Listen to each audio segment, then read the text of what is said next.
有啲人以為靈修就係唔可以食肉，有啲人呢就認為求道者係唔可以講一啲否定啊、負面嘅字眼，亦有好多修行人會認為而家我追求靈性、追求真理，所以呢唔可以再做一啲世俗活動，淨係可以做一啲靈性啊、宗教嘅活動。所以呢，我就唔可以睇電視，唔可以聽流行曲，唔可以睇電影，因為呢啲嘢呢都係負能量嘅。甚至有啲再極端啲嘅人會覺得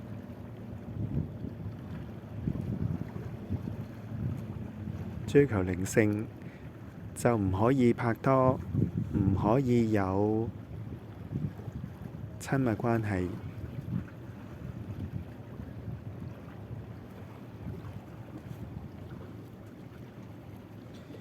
一個靜心者可唔可以唱 K、睇電視、聽流行曲、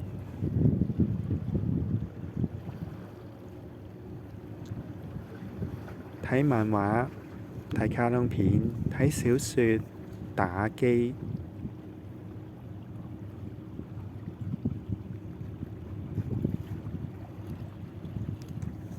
上網用 Facebook、睇 YouTube？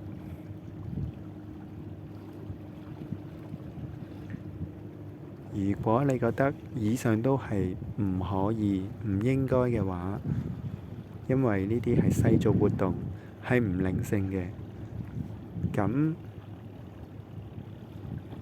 乜嘢先係靈性呢？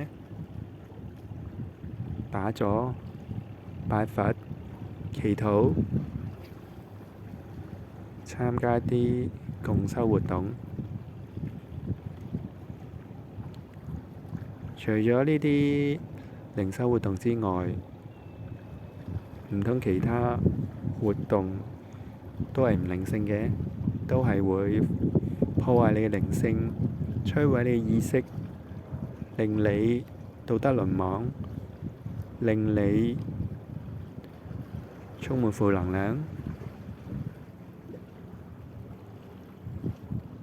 真正嘅靈性係同嗰個活動有關呢，定係同你做事嘅品質有關呢？